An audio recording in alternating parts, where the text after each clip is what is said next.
Fernando aqui de Teresópolis. A gente caminha toda quinta-feira, ele é participante aqui da Bimodais. Ele falou para mim do TikTok.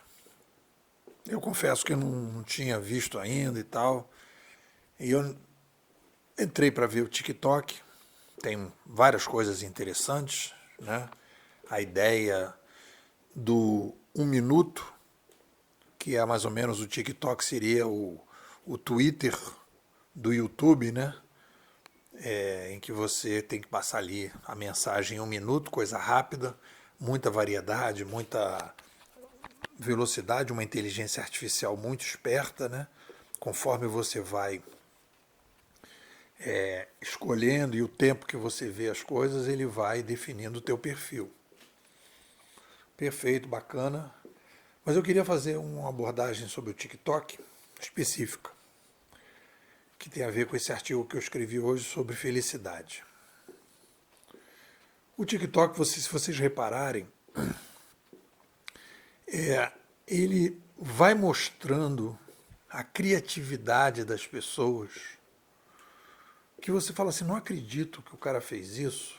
É uma pintura, é uma arrumação na casa, é um produto totalmente diferente, é um cara fazendo um solo de guitarra, é um cara cantando naquelas, também aparece para mim, aqueles concursos, né, tipo The Voice no mundo todo, pessoas assim que você olha, não dá nada pela pessoa, e daqui a pouco a pessoa começa a cantar. E aquilo ali tudo é uma espécie assim de surgimento de um processo de explosão da criatividade horizontalizada. Que antes para você, digamos assim, ser reconhecido, tem até uma música, né, que eu me lembro que o cara diz assim que, não vou lembrar exatamente, aquele rock, né, que você precisa ir para o teatro, não lembro a música agora, mas ele falava disso, da dificuldade que a gente tem de se expressar. E aí a gente tem essa demanda pela criatividade. E aí você entrando um pouco mais fundo no que eu vou chamar agora de, dentro da ciência da inovação, a inovação civilizacional é um campo da ciência da inovação.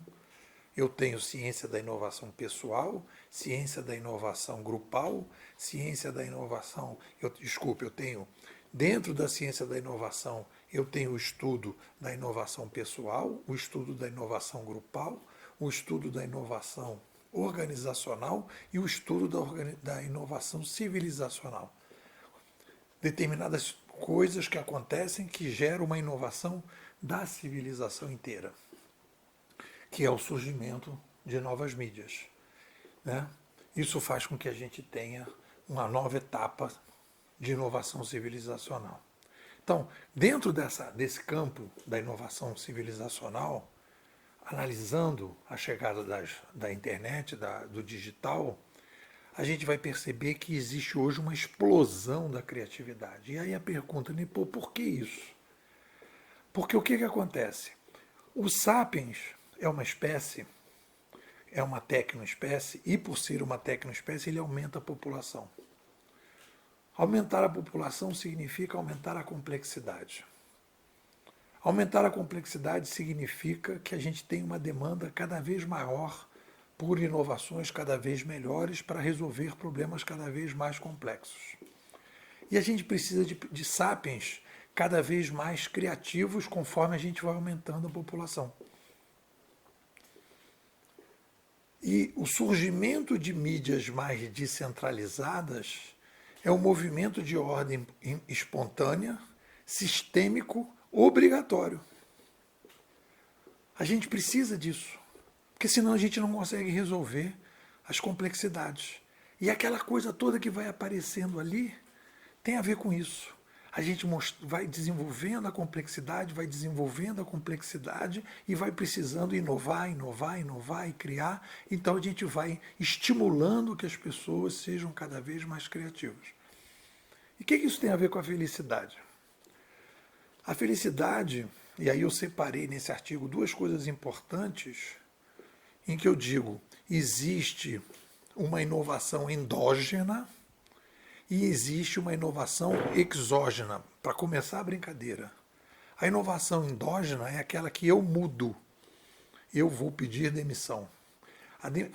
A inovação exógena é aquela que eu sou demitido.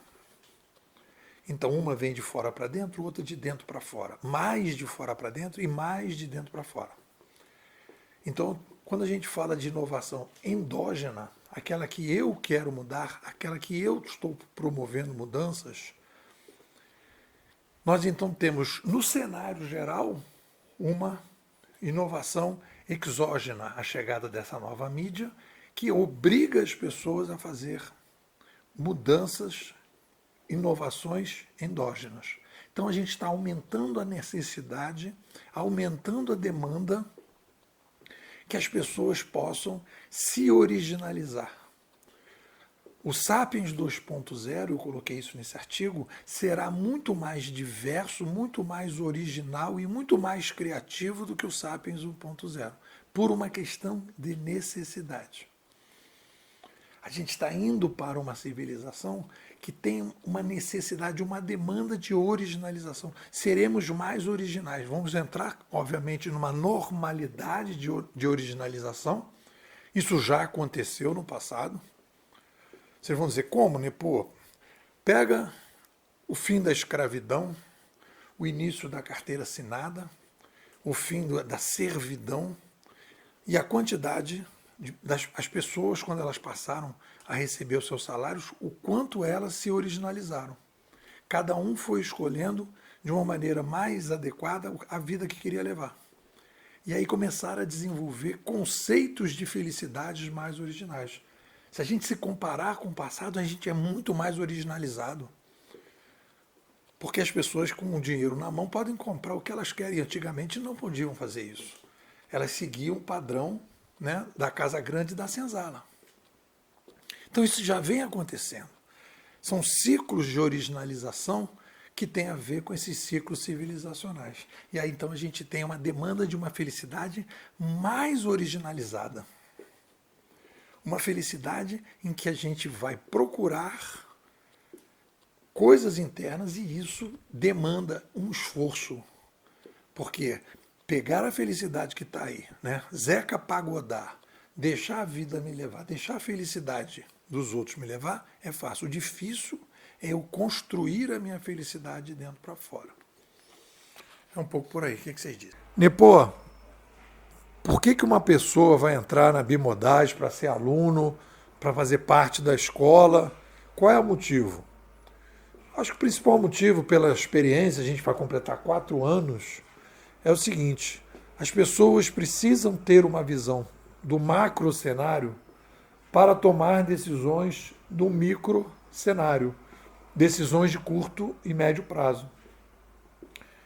Tanto decisões pessoais, na sua vida pessoal, na sua vida profissional e muitas vezes, né, se tem empresa, startups e tal, na sua vida empresarial. O que a gente apresenta? A gente apresenta um cenário geral com foco no que está acontecendo, quais são as demandas que existem pessoais, e a gente fala aí de disruptores, a gente fala de excelência, a gente fala das mudanças necessárias e a gente fala das mudanças profissionais. Qual é o método que a gente usa aqui na escola? O nosso método é o seguinte: pílulas diárias de 18 minutos. Não adianta você vir fazer um curso, ficar lá durante um período e depois você simplesmente ficar, entre aspas, abandonado, porque as coisas precisam ser o tempo todo colocadas no dia a dia.